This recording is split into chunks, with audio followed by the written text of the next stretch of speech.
السلام علیکم ورحمۃ اللہ وبرکاتہ۔ وعلیکم السلام ورحمۃ اللہ وبرکاتہ۔ نحمدہ ونصلی علی رسولہ الکریم، اما بعد، اعوذ باللہ من الشیطان الرجیم، بسم اللہ الرحمن الرحیم۔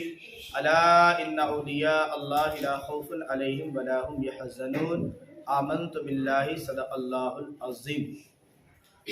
نگاہ ولی میں وہ تاثیر دیکھی، نگاہ ولی میں وہ تاثیر دیکھی، بدلتی ہزاروں کی تقدیر دیکھی۔ سبحان اللہ۔ معزز سامعین کرام، ایک مرتبہ درود مبارکہ پڑھ لیجئے، صلی اللہ علیہ وسلم، علیہ الصلاۃ والسلام علیہ صلی اللہ تعالی۔ اللہ عز و جل قرآن مجید فرقان حمید میں ارشاد فرماتا ہے، الا ان اولیاء اللہ لا خوف علیہم ولا هم یحزنون، خبردار اللہ کے ولیوں کو نہ کوئی خوف ہے نہ کوئی غم ہے۔ اس آیت کریمہ کے تعلق سے کئی ساری باتیں یہاں پر واضح ہوئی، جس کے تعلق سے مفسرین کرام نے فرمایا، اولیاء اللہ کو اللہ عز و جل نے وہ کمال عطا فرمایا ہے کہ جس وقت تمام عام لوگوں کو خوف اور غم ہوگا تو اس وقت اللہ کے جو ولی ہوں گے، اللہ کے جو نیک بندے ہوں گے، صالحین ہوں گے، انہیں نہ کوئی خوف ہوگا اور نہ کوئی انہیں غم ہوگا۔ تو اسی مناسبت سے ایک واقعہ آپ لوگوں کو میں سنانے کی شروعات کر رہا ہوں۔ تو یہ ولی ہیں حضرت ابراہیم بن ادھم رحمۃ اللہ تعالی علیہ۔ آپ اللہ کی بارگاہ میں رجوع کرنے سے پہلے بلخ کے بادشاہ تھے۔ کون سے بادشاہ تھے؟ بلخ بادشاہ تھے۔ تو آپ کے زندگی میں انقلاب جو آیا، تبدیلی جو آئی، اس کے تعلق سے بزرگان دین نے بیان کیا، علماء کرام نے کہا کہ آپ بہت ہی بہترین انداز میں اپنی حکومت انجام دیتے تھے، بڑے سکون و اطمینان کی زندگی تھی، نرم و نازک آپ کے لیے بستر لگائے جاتے تھے، نرم و نازک بستر پر تازے پھول بچھائے جاتے تھے جس پر آپ آرام کرتے تھے۔ تو ایک دفعہ معاملہ یہ ہوا کہ جو آپ کا بستر بچھانے والی کنیز تھی، اس نے بستر بچھایا، پھول ڈالنے کے بعد اس کے دل میں خیال آیا، ارے کتنا بہترین بستر ہے، تھوڑا میں بھی تو دیکھوں کہ اس میں کتنا سکون ملتا ہے۔ تو وہ آپ کے بستر پر لیٹ گئی۔ پھر اس کے بعد جیسے ہی اس نے لیٹنا تھا کہ اسے فوراً ہی نیند لگ گئی، بڑا نرم و نازک وہ بستر۔ تو حضرت ابراہیم بن ادھم رحمۃ اللہ تعالی علیہ جب اپنے خوابگاہ پہ پہنچے، اپنے بستر پر پہنچے، تو کیا دیکھتے ہیں کہ کنیز بستر شاہی پر آرام فرما رہی ہے، نیند میں محو ہے۔ تو آپ نے کوڑا یعنی درہ اٹھا کر اس کی پیٹھ پر ایک زور سے مارا۔ وہ بے چین ہو کر، اس کی تکلیف سے بے چین ہو کر وہ اٹھ کھڑی ہونے کے بعد آپ نے کہا کہ کنیز، کیا تجھے نہیں پتا کہ یہ میرا بستر ہے اور تو یہاں پر سونے لگی؟ تو اس کنیز نے جو بات بادشاہ سے کہی، یقیناً اس بات نے بادشاہ کی زندگی کو تبدیل کر دیا۔ تو کنیز نے کہا ہے، بادشاہ، میں ایک لمحے کے لیے اس بستر پر سوئی تو نے مجھے اس زور سے کوڑا مارا کہ میری چمڑی نکل گئی۔ اب تو خود غور کر کہ تو کئی سالوں سے اس بستر پر آرام فرما رہا ہے، سو رہا ہے، اس کے مزے لے رہا ہے۔ جب تو اس رب کے حضور حاضر ہوگا جو تمام بادشاہوں کا بھی بادشاہ ہے، تو اس وقت تجھے جو سزا ملے گی، کیا تیرے اندر اس کو برداشت کرنے کی طاقت ہے؟ تو کہتے ہیں کہ اس کنیز کے اس جملے نے میرے اندر وہ ہلچل پیدا کی کہ میں نے اسی وقت تخت بادشاہی کو چھوڑ دیا اور جنگل کی طرف نکل پڑا اور اللہ کی عبادت و ریاضت میں مصروف ہو گیا، توبہ استغفار ہوئی، پھر شب و روز اللہ کی عبادت میں گزرنے لگے۔ ایک کثیر مدت گزرنے کے بعد اس بادشاہ کا وزیر وہاں سے گزرنے لگا تو کیا دیکھتا ہے کہ حضرت ابراہیم بن ادھم رحمۃ اللہ علیہ دریا کے کنارے بیٹھے ہوئے ہیں، آپ کے پاس ایک گدڑی ہے، اپنی پھٹی ہوئی گدڑی کو سوئی سے سی رہے ہیں۔ تو جب وزیر نے دیکھا کہ بادشاہ جو اپنے وقت کا اتنا عظیم بادشاہ تھا، اتنی اس کی سلطنت تھی، وہ شان و شوکت تھی، اس کے نوکر و غلام تھے، کنیزیں تھی، اس کی سننے والے تمام لوگ موجود تھے، لشکر اس کے فرمان کے لیے ہمیشہ تیار رہتا تھا۔ اس نے ایسی عظیم بادشاہی کو چھوڑ دی اور فقیروں جیسی زندگی گزار رہا ہے۔ تو وہ اپنے گھوڑے سے اترتا اور بادشاہ سمجھ کر ان کے قریب پہنچتا، اس کے بعد کہتا ہے، شخص مجھے یہ بات سمجھ میں نہیں آئی کہ تو نے بادشاہی کو چھوڑ دیا اور فقیری کی زندگی گزار رہا، بتا اس میں اور اس میں فرق کیا ہے؟ تو حضرت ابراہیم بن ادھم رحمۃ اللہ علیہ نے اسے اپنے قریب بٹھا لیا. پھر اس کے بعد جو آپ گرری سی رہے تھے اس کی سوئی کو آپ نے لیا، سوئی کو لینے کے بعد دریا میں پھینک دیا. دریا میں پھینکنے کے بعد آپ نے جو ہے مچھلیوں کو آواز دی اور کہا اے دریا کی مچھلیوں مجھے میری سوئی واپس کرو. تو وزیر وہیں پر بیٹھا ہوا تھا، اس کے ذہن میں کشمکش آ رہی تھی کہ آخر بادشاہ دیوانہ تو نہیں ہو گیا؟ ہو سکتا ہے کہ بادشاہی کو ترک کرنے اور فقیری کو اختیار کرنے کی وجہ سے اس کا ذہنی توازن ختم ہو گیا ہوگا، لہٰذا وہ ایسا کام کر. کہ ایسا بھی کہیں ہوا ہے کہ کوئی چیز دریا میں گرے اور دریا کی مچھلیوں کو حکم دیا جائے اور وہ لا کر واپس کر دیں؟ یہ تو بڑا عجیب و غریب معاملہ ہے. لیکن پھر وہ سنجیدگی کے ساتھ بیٹھا رہا تو کیا دیکھا کچھ ہی دیر میں کہ ہر ایک مچھلی اپنے اپنے منہ میں ایک سونے کی سوئی لیے کنارے پر آ گئی. تو پھر آپ نے کہا مچھلیوں مجھے سونے کی سوئی نہیں بلکہ مجھے اپنی سوئی چاہیے. تو کیا دیکھتے ہیں کہ اس کے بعد ایک چھوٹی سی مچھلی اپنے منہ میں حضرت ابراہیم بن ادھم رحمۃ اللہ علیہ کی اس سوئی کو لے کر باہر نکلتی ہے. پھر اس نے جو ہے کنارے پر وہ سوئی ڈال دی اور واپس دریا میں چلی گئی. تو حضرت ابراہیم بن ادھم رحمۃ اللہ علیہ نے اس سوئی کو اپنے پاس اٹھا لیا. اٹھا لینے کے بعد وزیر کو مخاطب کرتے ہوئے کہتے ہیں بتا جب میں بادشاہ تھا تو میری طاقت، میری شوکت، میری شان کو دیکھ کر، میرے بادشاہ ہونے کو دیکھ کر، میرے طاقت کے بلبوتے پر میں لوگوں پر حکومت کرتا تھا. لوگوں کو یہ پتا تھا کہ اگر وہ میری نافرمانی کریں گے تو پھر مجھے سزا دی جائے گی، لہٰذا وہ مجھ سے ڈر کر میری فرما برداری کرتے تھے اور میں نے ایسی بادشاہت کو چھوڑ دیا. اور جب میں نے اللہ کی رضا کے لیے اور اللہ کی خوشنودی حاصل کرنے کے لیے جب اللہ کی عبادت و ریاست میں مصروف ہوں تو اللہ عز و جل نے بے زبان جانوروں کو میرے حکم کا تابع کر دیا. اب میں اسے حکم دیتا ہوں تو بے زبان جانور ہیں لیکن پھر بھی وہ میری فرما برداری کرتے ہیں. تو بتا کہ حقیقت میں کس کی زندگی، کس وقت کی زندگی زیادہ بہتر ہے؟ کیا وہ زندگی بہتر تھی جب میں ظلم کیا کرتا تھا، یا یہ زندگی بہتر ہے کہ میں اللہ کی فرما برداری میں ہوں اور اللہ کی پوری مخلوق میری فرما برداری میں لگی ہوئی ہے؟ تو واقعی وزیر نے جو ہے آپ کی ان باتوں کو سننے کے بعد اس پر بھی ایک بہترین اثر پڑا اور اس نے معافی مانگی اور اپنے محل کی طرف واپس چلا آیا. تو معزز سامعین کرام، یہاں پر جو بات اصل ہے وہ ہمیں سمجھنے کی ہے کہ زندگی میں بادشاہت ملنے کے بعد ظلم و ستم سے لوگوں پر حکومت کرنا یہ کوئی مشکل اور بڑا کام نہیں ہے. حقیقت میں یہ ہے کہ انسان اپنے اندر وہ قابلیت پیدا کرے، وہ اپنے اندر وہ کیفیات پیدا کرے کہ اس کا رب اس سے ایسا راضی ہو کہ پھر اللہ عز و جل تمام مخلوق کو اس کا فرما بردار بنا دے. جیسا کہ آج کل ہم اپنی کھلی آنکھوں سے دیکھ سکتے ہیں، ایک طرف بادشاہوں کے مقبرے ہوتے ہیں تو ایک طرف جو ہے اولیاء اللہ کے مقبرے ہوتے ہیں. بادشاہوں کے مقبرے پر کوئی جانے والا نہیں ہوتا، کوئی وہاں پر کوئی انتظام کرنے والا نہیں ہوتا، کوئی وہاں پر نظر نہیں آتا. وہی اولیاء کی زندگی جس انداز میں انہوں نے مخلوق خدا کی خدمت کر کے گزاری ہے، ان کی مزارات پر ہم دیکھیں، ان کی درگاہوں پر دیکھیں تو لوگوں کا ایک ہجوم ہوتا ہے. یہ اس بات کی طرف دلالت کرتا ہے کہ جب بندہ اللہ عز و جل کو راضی کر لیتا ہے، اللہ عز و جل کی محبت اس کے اندر آ جاتی ہے تو اللہ عز و جل اس کی محبت کو اپنی مخلوق کے دلوں میں ڈال دیتا ہے. جب مخلوق کے دلوں میں اللہ کے اس پیارے بندے کی محبت آ جاتی ہے تو چاہو نہ چاہو لوگوں کا ایک ہجوم ہمیشہ ان کے پاس ہوتا ہے، ان کے در و دیوار کا نظارہ کرتا ہے،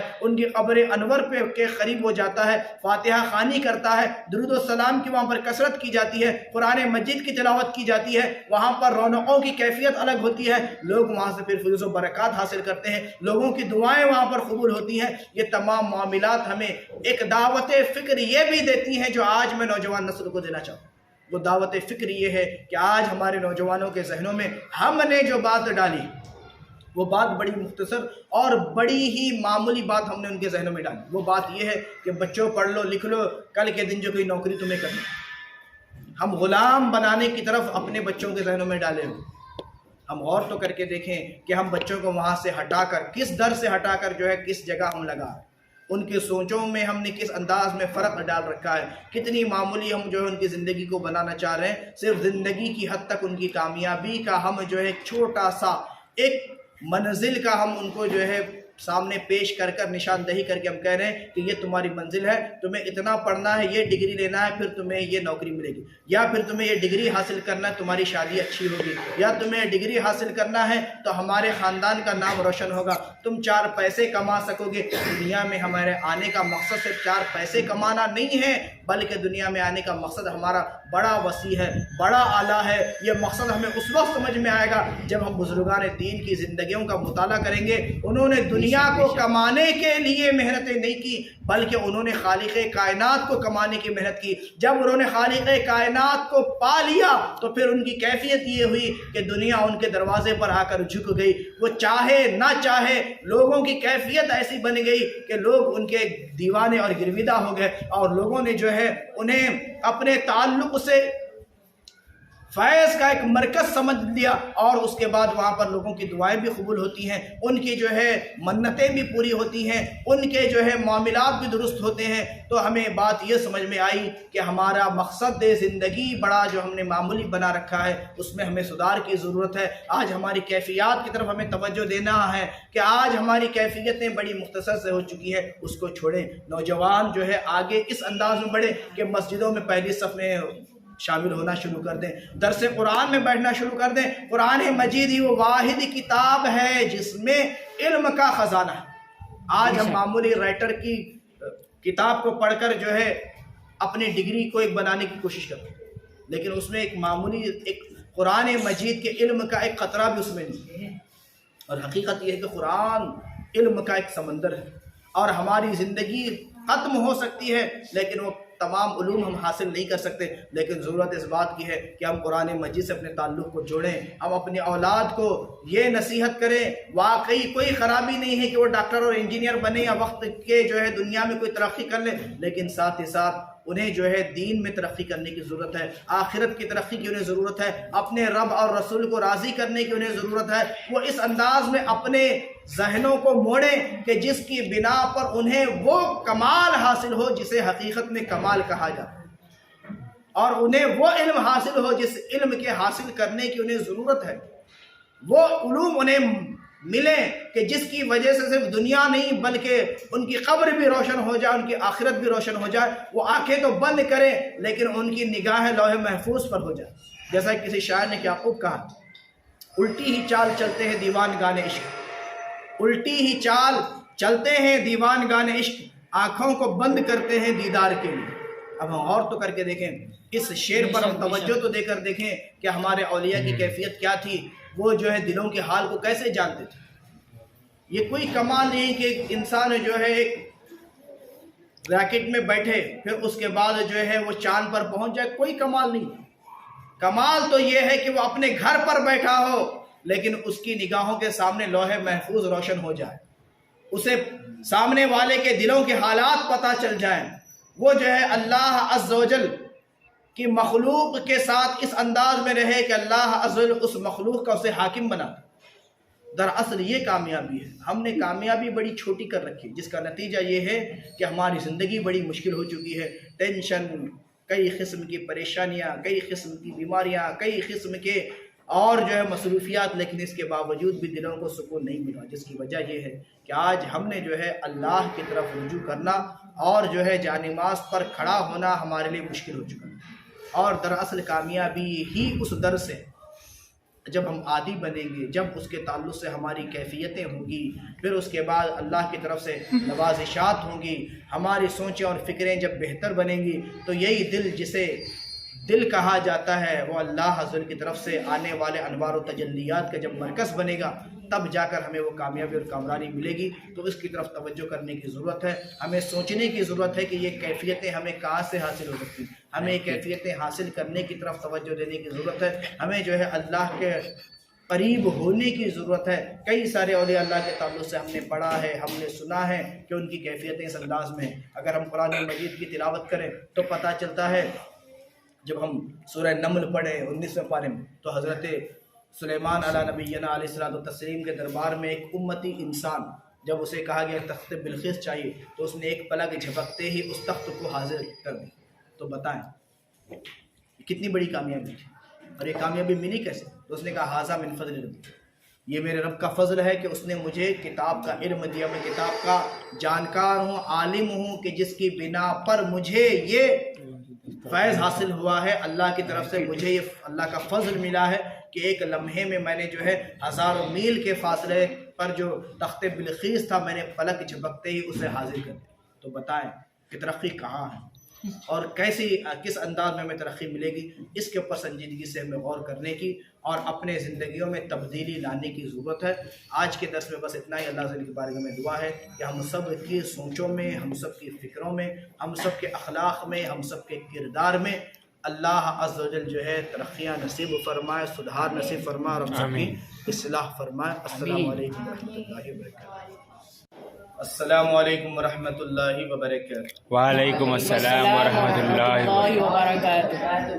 نحمده ونصلي على رسوله الكريم اما بعد اعوذ بالله من الشيطان الرجيم بسم الله الرحمن الرحيم الا ان اولیاء اللہ لا خوف علیہم ولا هم يحزنون آمنت باللہ صدق اللہ العظیم۔ نگاہ ولی میں وہ تاثیر دیکھی، نگاہ ولی میں وہ تاثیر دیکھی، بدلتی ہزاروں کی تقدیر دیکھی۔ سبحان اللہ۔ معزز سامعین کرام، ایک مرتبہ درود مبارکہ پڑھ لیجئے صلی اللہ علیہ وسلم۔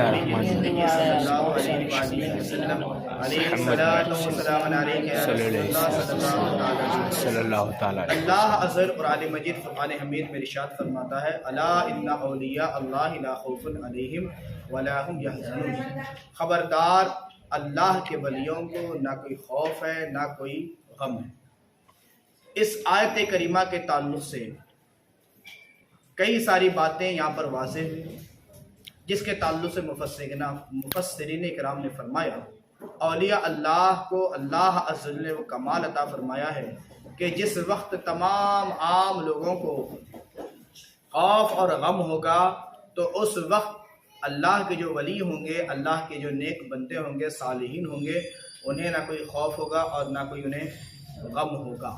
تو اسی مناسبت سے ایک واقعہ آپ لوگوں کو میں سنانے کی شروعات کر رہا ہوں۔ تو یہ ولی ہیں حضرت ابراہیم بن ادھم رحمۃ اللہ تعالیٰ علیہ۔ آپ اللہ کی بارگاہ میں رجوع کرنے سے پہلے بلخ کے بادشاہ تھے۔